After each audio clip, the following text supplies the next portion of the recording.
Earthquakes are defined as the shaking of the earth caused by breaking of rocks along faults.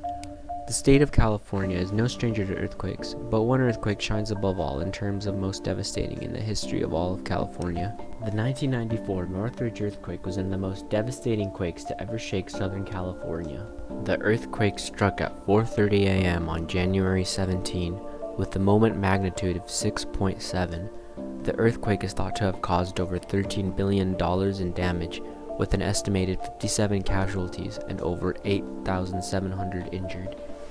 Because the earthquake hit in such a densely populated metropolitan area, residential homes, parking lot structures, and freeway overpasses were all devastated.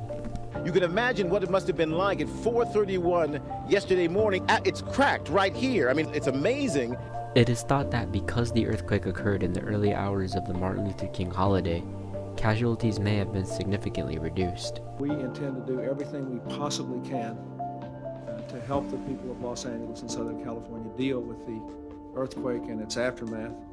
The epicenter was located in the San Fernando Valley, about 20 miles northwest of downtown Los Angeles. Although the earthquake struck somewhere around Reseda, it is usually associated with Northridge because that is where the most substantial damage occurred. Although 6.7 doesn't seem like that large of a number in relation to the magnitude scale, the quake clocked in at a level 9 on the Mercalli scale, a scale used to describe the shaking intensity of a quake. It measures the effect of an earthquake at any given location as opposed to sheer force produced by seismic activity. As we go upstairs, we'll show you the dramatic damage up on the 3rd and 4th floors. Literally, the front walls of this beautiful stone brick building came tumbling down. The Northridge earthquake came at a level 9 on the Mercalli scale, the equivalent to violent shaking, indicating considerable damage in specially designed structures and great damage to substantial buildings with partial collapse. Damage was heavily substantial in the cities of Santa Monica, Simi Valley, and Santa Clarita, especially in buildings built before 1970. Even Angel Stadium in Anaheim suffered some extreme damage when the scoreboard fell down into the seats. The epicenter was about 7 miles from Cal State Northridge. One of the buildings that faced copious amounts of damage was the Oviatt Library. The east and west wings were built with steel frame structures that were supposed to be more earthquake resistant. However, the 4-inch thick steel plates cracked and the wings eventually needed to be demolished and reconstructed. In addition to structural damage, the damage to the contents of the library itself were just as ravaged. The shelves and bookcases may have remained intact, but over 6,000 books needed to be reorganized. This, as well as a damaged drywall and a collapsed table, were among the damage done to the Oviatt Library. The Northridge earthquake was a huge wake-up call for citizens of Los Angeles. It was extremely fortunate that the disaster happened on a holiday in the middle of the night, because if it occurred during a busier time, things could have taken a huge left turn for the worse. One thing that was to be learned from the tragedy was the importance of being prepared for such a catastrophe. Have Californians learned since the incident to be prepared? On January 17, 1994, CSUN was gravely affected by the earthquake, causing catastrophic damage to majority of the buildings. President Jay Wilson talks about how she felt during this time. It was frightening. There's no other way to say that. The destruction was so visible and so painful aesthetically. Among the 57 people who were killed by the earthquake were 2 CSUN students, Jamie Reyes and Manuel Sandoval. Spring semester was delayed by 2 weeks due to the earthquake, and campus was unavailable to use in any of its classrooms because of the damages the building sustained. It wasn't until President Wilson thought of a plan, which was about a temporary campus that evening, in my sleep or as I was getting to sleep, saying, we can't keep going, hoping that the day will give us news, getting a report, and then having an aftershock changer. Let's just do something that we can control. Forget the buildings for a while and forget the fact that there will be aftershocks. And that's when the temporary campus and the trailer idea really became fixed in my mind. There were only 17 days left before the university was set to open. In that time, almost all the available modular buildings in the western United States were brought to campus. 335 temporary structures, 475,000 square feet of classroom space. classrooms were not ready. Professors held class outside, on the lawn, in their SUV, or in their homes. I'm thrilled to be here. I love what I do, and we're going to make it. Counting 220B behind the dumpster. Counting 220B behind the dumpster. Determination to hold classes so that students could graduate on time to fuel incredible creativity and adaptation.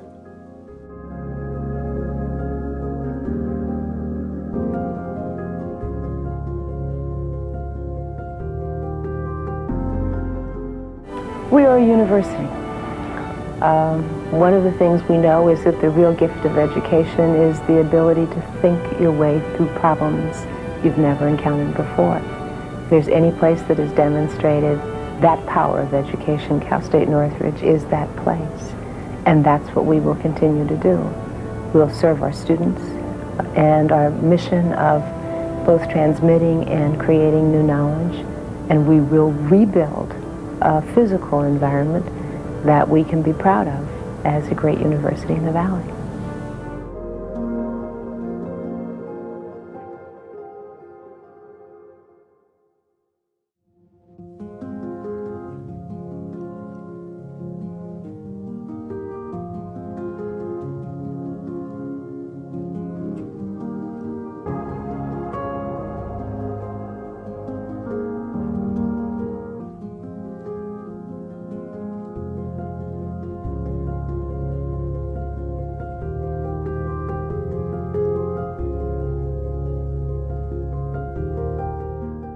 The Loretta Westonson Earthquake Sculpture Garden is the university's remembrance of the Northridge earthquake. It was merged twisted rebar and buckled concrete into a garden that honors the power of the nature. The sculpture garden was also dedicated to the memorial to Westonson and health science professor who died of breast cancer. As the Safety of CSUN Senior Director Jason Wang of Physical Plant Management says, "I believe we are ready as we will ever be. Buildings on CSUN campus are in pretty good condition because most of them meet or exceed the California earthquake codes. The Rapid Faculty Assessment Team was created in response to an earthquake or in general any emergency and is deployed by police officers. In this process, they conducted an assessment of buildings that were damaged in the event of an earthquake. The team receives training twice a year, making them cover situations in an emergency happen whichever time of the day, making campus safe and well prepared." California is prone to earthquakes, and the 1994 event was one of the most damaging in recent history. While the school and state have since learned from the mistakes and recovered, we wanted to gain the perspective of our peers.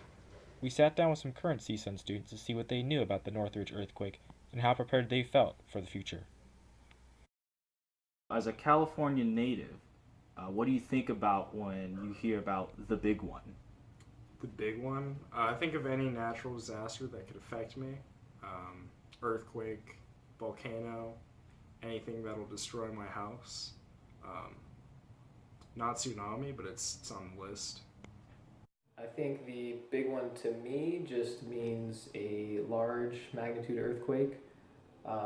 Nothing specific in terms of a number value, but something rather large that a lot of people kind of have this idea of being very destructive and kind of like an impending disaster.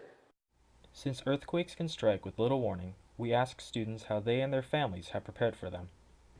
What kind of preparation have you and your family made in case of an earthquake? Do you guys have an earthquake kit at home or any supplies? We have flashlights. I know a general area of where to go in an earthquake, not the bathtub, that's tornadoes. We do have supplies. We've got water, non-perishable foods, things like that. Flashlights, the crank flashlights with radios, just all the kind of general items. I don't think we have like clothing necessarily in it, but just all the essentials, food and water that we would need. We have like a few cases of water. We have a lot of canned food. We don't really need it. We have like survival items, like a survival knife. Like we don't live out in the woods, but just things like that. We have extra gas containers and a generator, so that'll help a lot too. It's been over 25 years since the 1994 earthquake. So we asked current students what they know about that devastating day. What do you know about the 1994 Northridge earthquake? I know it was very impactful. It destroyed a lot of homes. I know that the infrastructure of our houses and how we build has come a long way since then. I don't know really anything about it. I just know I walked around like behind where like the food area is, and I saw like there's these stairs that are broken down over there, like in remembrance of what happened, but I don't really know. I know that it affected the CSUN campus quite a bit. I'm not sure if it took down buildings or just damaged them, but I do know it's pretty destructive to the campus and the surrounding area. Today, as a student, do you feel that the campus is safer? If there was another large earthquake on the same scale, that you would be safe there? I think so, yeah. I know, especially after that earthquake, a lot more regulations were passed in order to prevent such damage from occurring again. And I feel confident that in a similar earthquake, the campus would be relatively fine. Earthquakes are a frequent occurrence in California. CSUN and its host city have learned from the devastation of the 1994 quake. Building codes are reevaluated and updated to create safer buildings. The damage was repaired, and the people recovered. But are we ready for the next big one? More people are aware of the sudden and destructive nature of earthquakes. But how are you and your family prepared?